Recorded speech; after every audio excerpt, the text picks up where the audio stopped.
I wonder if, like myself, any of you can relate to something like this happening in your life. You get up in the morning, you get your cup of coffee, your cup of hot tea.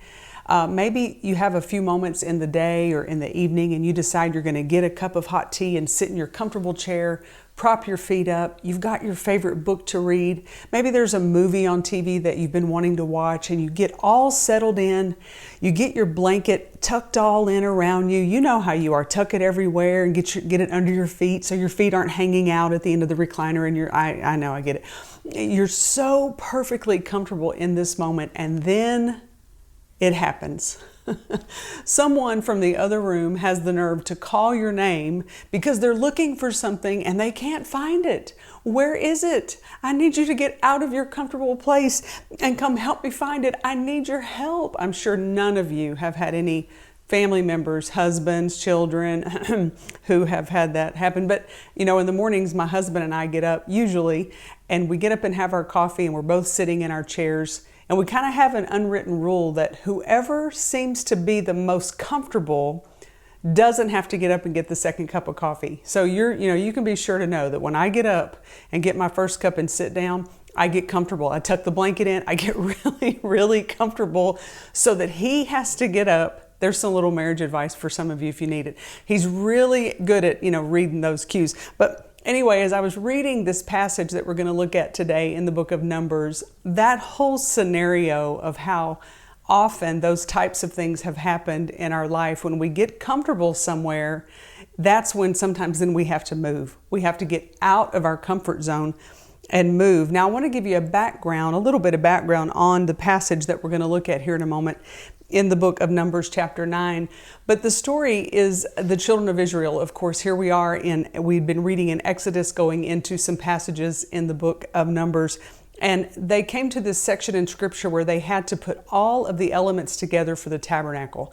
And look, this wasn't just any kind of throw together thing. If you've read all of this in the book of Exodus, you know the detail that God gave them. This wasn't just stuff they dreamt of or, oh, this would be a great idea. This was really specific, from the way every altar was built to the way the lampstands were built, the way the hooks hung on poles, or the way that lamps were formed out of one piece of gold and it was hammered out to look like one of them is almond blossoms.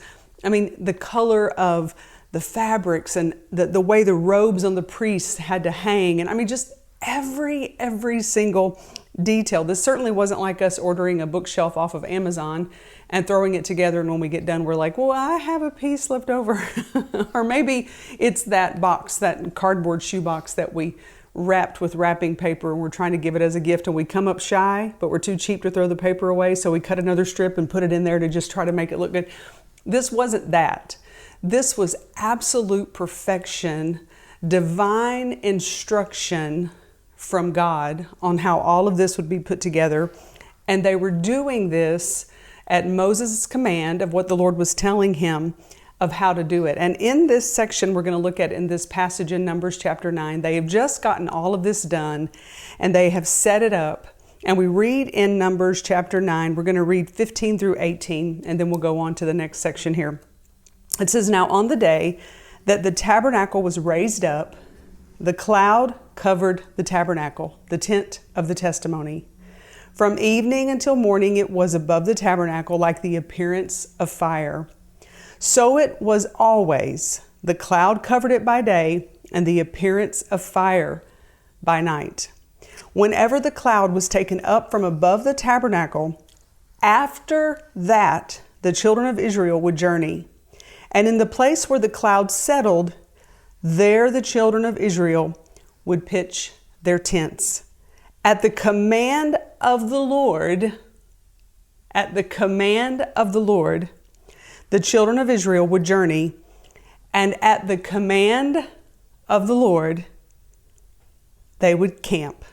As long as the cloud stayed above the tabernacle, they remained encamped." Wow. When I read this section of scripture, of course, what jumps out at me is all of this was done at the command of the Lord. The decision of when to move and where to move was God's decision. It wasn't their decision. I wonder in our life, and I'm just as guilty, how many times we make decisions that really should be God's decision in our life. You know, my husband and I, back in end of last year, we were desperately in need of a vehicle. And we went to look and we shopped out all the things. We know what we want. You know, we just did all of the processes of things, and we were kind of getting ready to pull the trigger on that. And it's a true need. But we came home one day and we were just talking through all of the pros and the cons and the budget and all the details that all of you have done many times in your life, I'm sure. And we both just felt, almost in unison, we both commented, I think we should just wait. See, we were about to make a decision, and while it was a decision that needed to be made, it was a decision that something in our heart, the Lord was prompting us, this is my decision, not yours.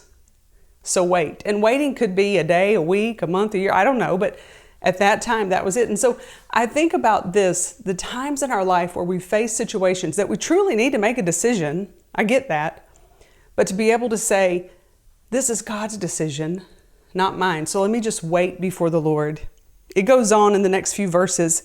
19, it says, even when the cloud continued long, many days above the tabernacle, the children of Israel kept the charge of the Lord and did not journey. It said, even when the cloud continued long.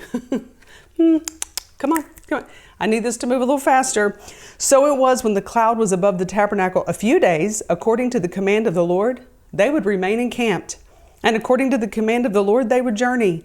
So it was when the cloud remained only from evening till morning. When the cloud was taken up in the morning, then they would journey. Whether by day or by night, whenever the cloud was taken up, they would journey. And then I love this verse. Listen, whether it was 2 days, a month, or a year that the cloud remained above the tabernacle, the children of Israel would remain encamped and not journey. But when it was taken up, they would journey. So whether it was 2 days, a month, a year, whether it was just there for overnight, and when they woke up, the cloud had lifted, whatever it was, whenever it was, when God said move, they moved. But God, I'm really comfortable. I just got my blanket tucked all in around me. I got my good book. I mean, I'm just really comfortable where you have me right now. I like where you've put me in this season. But God may be saying something to you to move. It may not be a physical move, but it may be moving your faith, stepping out with faith and confidence in something that He wants you to do. I don't know what it is for you, but there is this place where we can get really comfortable where we are. But I say to all of us, to myself included, when God says go, let's go. And when God says we're going to sit here a little longer, then we sit here a little longer and we wait for His guidance and His direction. The last thing I see here is, how did they know when to move? Well, it said when the cloud lifted, when the cloud moved, that's how. How would they know that if they weren't looking? How do we know when God is trying to move in some area of our life if we're not looking, if we're not sitting still in His presence and keeping our eyes on Him and reading the Word and saying, Lord, I want to know what you want me to do, when you want me to do it, how you want me to do it, and I don't care if it takes a minute or a month or a year or whatever you're asking, Lord. I will wait in your presence and move when you say move. So today, where are you focused? Where are you looking? Will you even notice that God is moving in some area of your life because you're so busy looking somewhere else? Today, I want to encourage you, don't get comfortable. Don't get so comfortable that you're not willing to move and do whatever it may be that God is asking you to step out in faith and obedience to do today.